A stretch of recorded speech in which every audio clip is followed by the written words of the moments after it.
گندم کی کٹائی ہو چکی تھی۔ آج کی رات تھریشر لگنی تھی۔ دل سے یہی دعا نکلتی تھی کہ خیریت سے فصل ٹھکانے لگ جائے، ورنہ خدا نخواستہ سال بھر کے قرض کہاں سے چکانے تھے اور اگلی فصل پہ اٹھنے والے اخراجات کہاں سے ادا کرنے تھے۔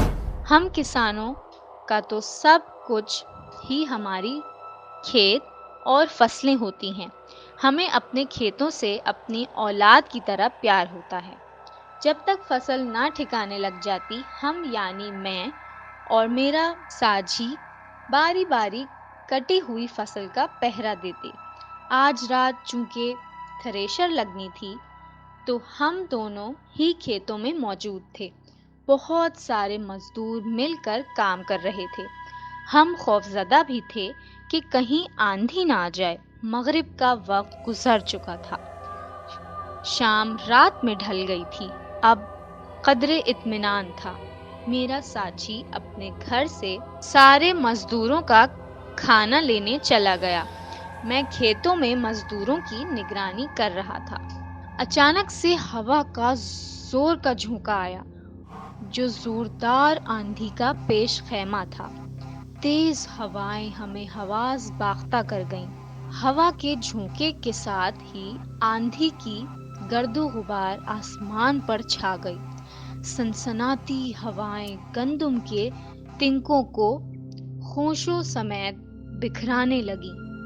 یہ سب اس قدر اچانک ہوا کہ ہمیں سنبھلنے کا موقع ہی نہ ملا۔ سنبھل جاتے تو بھی کیا کر لیتے؟ ہوائیں اپنے ساتھ ریتیلی مٹی کا طوفان بھی لائی تھی۔ مزدوروں کے چہرے بھی ہراساں دکھائی دیے۔ ظاہر سی بات تھی، فصل کی بربادی کا مطلب تھا ان مزدوروں کی بربادی۔ ہم بے بسی سے ایک دوسرے کا منہ تکنے لگے۔ کھیتوں میں بنا کچا مکان ہم نے جائے پناہ بنایا اور آندھی رکنے کا انتظار کرنے لگے اور دل ہی دل میں بارش نہ ہونے کی دعائیں کرنے لگے۔ فصل کے تنکے ہوا میں بکھرتے جا رہے تھے اور ساتھ ہی ساتھ ہماری امیدیں، آرزوئیں اور خواب بھی بکھرتے جا رہے تھے کہ اچانک زور کی بجلی چمکی اور ہر طرف روشنیوں کا جھماکا ہوا۔ ہر سو روشنی چھا گئی اور پھر روشنی غائب۔ خدا خدا کر کے آندھی کا زور ٹوٹا۔ اتنے میں میرا ساجی آندھی طوفان کی مانند موٹر سائیکل بھگاتا ہوا نظر آیا۔ وہ ہمارے قریب آتے ہی بائک سمیت زمین پر ڈھیر ہو گیا۔ ہمیں کچھ سمجھ نہ آیا۔ اس کے قریب جا کے دیکھا تو وہ بے ہوش پڑا تھا۔ ہم مل کر اسے ہوش میں لانے کی کوشش کرنے لگے۔ ہوش میں آنے کے بعد اس نے اپنے ساتھ بیتی ہمیں سنائی تو ہم حیرت سے دنگ رہ گئے۔ دراصل ہوا یہ کہ ساجی ابھی گھر ہی پہنچا تھا کہ تیز ہوا کا جھونکا اسے بھی ہماری طرح حواس باختہ کر دیتا۔ وہ کھانے کو بھول کر انہی قدموں موٹر سائیکل پہ سوار ہو کر کھیتوں کی جانب دوڑا۔ جس راستے سے اس نے گزر کے آنا تھا، اس راستے میں ایک ویران کھنڈر نما مکان تھا جس کے بارے میں لوگوں کا خیال تھا کہ وہ آسیب زدہ ہے۔ اس کھنڈر تک پہنچتے پہنچتے آندھی زوروں پر آ چکی تھی۔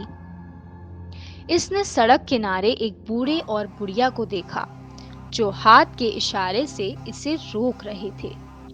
ساجی کو ان پر ترس آ گیا کہ اس طوفان میں یہ بوڑھے لوگ جانے کہاں جانا چاہ رہے ہیں۔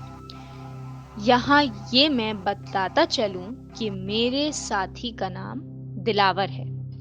تو دلاور نے ان کے قریب لے جا کر موٹر سائیکل روک دی۔ کہاں جانا ہے بزرگوں؟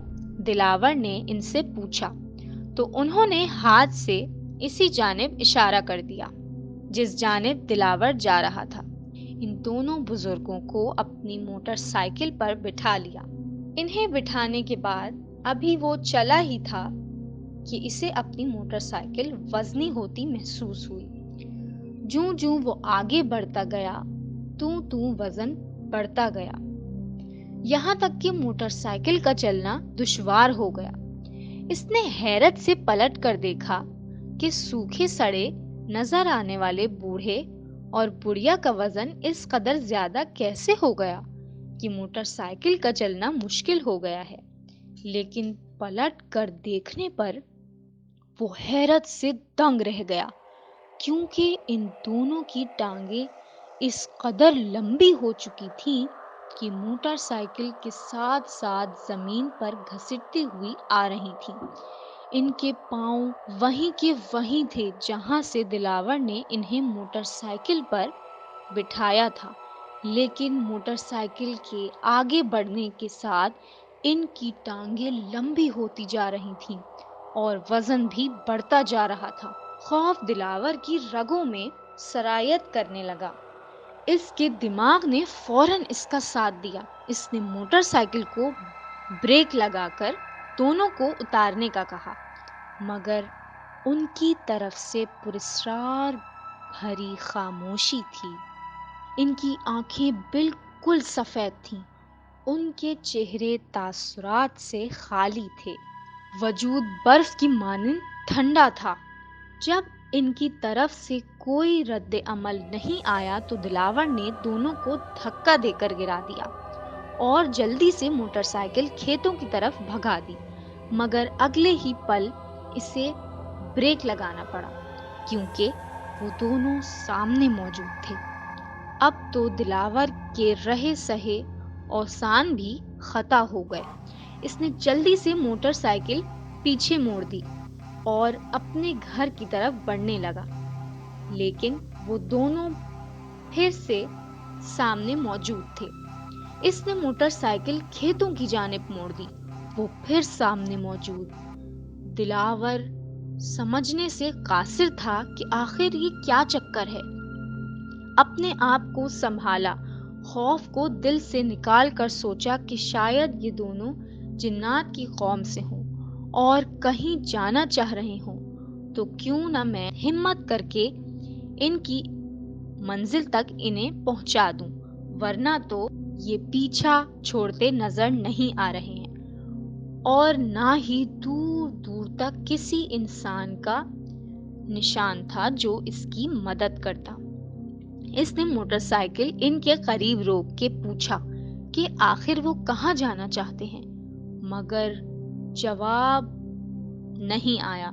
وہ دونوں خاموشی سے پھر موٹر سائیکل پر سوار ہو گئے۔ دلاور نے موٹر سائیکل چلا دی، لیکن پھر سے وہی عجیب حرکتیں شروع ہو گئیں۔ اب کے تو ٹانگوں کے سامنے ان کے ہاتھ اور بازو بھی لمبے ہونا شروع ہو گئے۔ وزن بڑھنے سے موٹر سائیکل چلانا دشوار ہو گیا۔ غرض جب تک آندھی کا زور نہیں ٹوٹا، دلاور کے ساتھ یہی تماشا ہوتا رہا۔ کبھی وہ دونوں سامنے موجود ہوتے تو کبھی اس کی موٹر سائیکل پر سوار ہو جاتے۔ آندھی تھمی تو وہ دونوں غائب ہو گئے اور دلاور نے بڑے حوصلے سے موٹر سائیکل چلائی اور کھیتوں تک پہنچا دی، مگر یہاں آتے ہی حوصلہ ہار دیا اور خوف کے غلبے نے اسے بے ہوش کر دیا۔ بعد میں کئی دنوں تک وہ تیز بخار میں جھلستا رہا۔ وقت کے ساتھ ساتھ وہ نارمل ہو گیا، مگر آج بھی اس آسیب زدہ راستے سے رات کے وقت گزرتے ہوئے گھبراتا ہے۔ لیکن ایک بات کی سمجھ نہیں آ سکی کہ آخر وہ دونوں چاہتے کیا تھے۔ انہوں نے دلاور کو کوئی نقصان کیوں نہیں پہنچایا، بس خاموشی سے موٹر سائیکل پر سوار ہو جاتے۔ شاید اپنے من پسند موسم میں وہ موٹر سائیکل کی سواری کا مزہ لینا چاہتے ہوں۔